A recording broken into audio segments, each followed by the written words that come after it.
नमस्कार दोस्तों, जैसे कि हमने भाग 1 और भाग 2 में देखा, नंबर 10 पर गुरु द्रोणाचार्य, नंबर 9 पर भीष्म पितामह, नंबर 8 पर अर्जुन, नंबर 7 पर एकलव्य, नंबर 6 पर बर्बरीक और नंबर 5 पर मेघनाद के बारे में हमने पिछले 2 भाग में बता दिया है। जिसने भी नहीं देखा तो वह जाकर हमारी पिछली वीडियो में देख लीजिए, तो आपको जानकारी मिल जाएगी। तो चलो अब आगे की वीडियो शुरू करते हैं। दोस्तों, नंबर 4 पर है कर्ण। सूर्यपुत्र कर्ण महाभारत काल के एक ऐसे योद्धा थे जिनके पास ऐसे दिव्य कवच कुंडल थे जिसे किसी भी शस्त्र से भेदा नहीं जा सकता था। इसलिए युद्ध से पहले देवराज इंद्र ने छल से कर्ण का कवच और कुंडल छीन लिया था। लेकिन कवच कुंडल के बिना भी कर्ण बहुत शक्तिशाली थे। अंतिम युद्ध में जब कर्ण और अर्जुन का सामना हुआ था, तब कर्ण ने 11 बार अर्जुन के गांडीव धनुष की प्रतिरक्षा को काट डाला था। अर्जुन के ब्रह्मास्त्र को कर्ण ने साधारण बाणों से ही काट डाला था। इस युद्ध के दौरान कर्ण ने अपने सर्व प्रमुख बाण से अर्जुन को लगभग मार ही डाला था।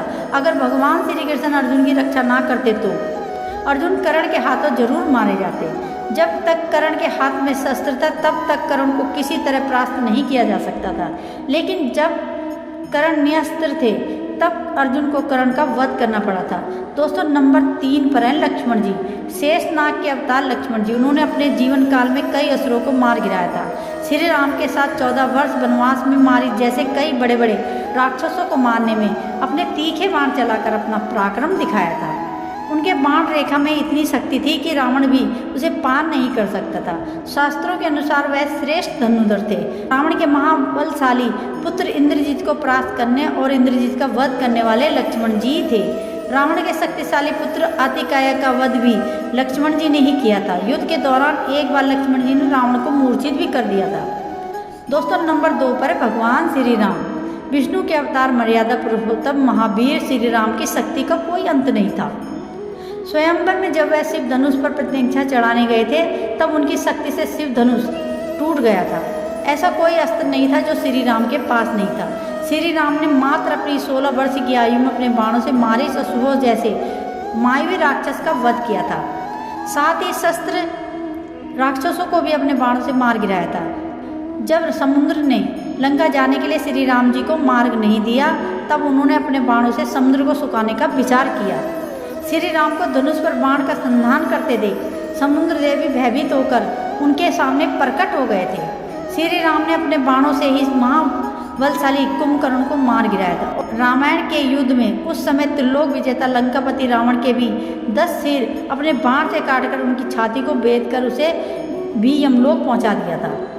दोस्तों, नंबर 1 पर है देवों के देव महादेव। संपूर्ण धर्म और योग धनुविद्या जैसी विद्याओं की शुरुआत भगवान शंकर से होती है, अंत भी होता है। सबसे पहले भगवान शंकर ने ही कार्तिकेय को धनुष विद्या का ज्ञान दिया था। उसी के आधार पर कार्तिकेय को देवताओं का सेनापति बनाया गया था और उन्होंने भी कई असुरों को मार गिराया था। भगवान शंकर ने इस धनुष से त्रिपुरासुर को मारा था। त्रिपुरासुर अर्थात 3 महाशक्तिशाली असुर, जिनको ब्रह्मा जी से अमृत का वरदान प्राप्त था। शिव जी के धनुष की टंकार से बादल फट जाते थे और पर्वत हिलने लगता था। ऐसे लगता था मानो भूकंप आ गया हो। यह धनुष बहुत ही शक्तिशाली था। एक तीर से त्रिपुरासुर की तीनों अभेद नगरी को ध्वस्त कर दिया था। इस धनुष का नाम पिनाक था। संपूर्ण ब्रह्मांड और धनवर्ध की उत्पत्ति महादेव से ही होती है।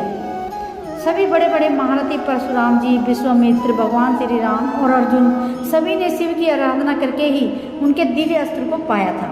वही सभी के जानक वही है। वही इस सृष्टि की शुरुआत है और वही इसका अंत है।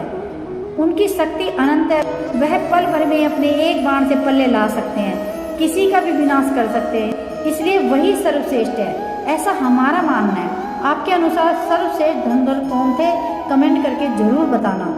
और यदि आप लोग भी महादेव प्रभु श्री राम को सच्चे दिल से मानते हो तो इस वीडियो को लाइक और हमारे चैनल को सब्सक्राइब करना ना भूलें। और साथ ही साथ सच्चे दिल से कमेंट बॉक्स में लिखें जय श्री राम और हर हर महादेव। हर हर महादेव दोस्तों।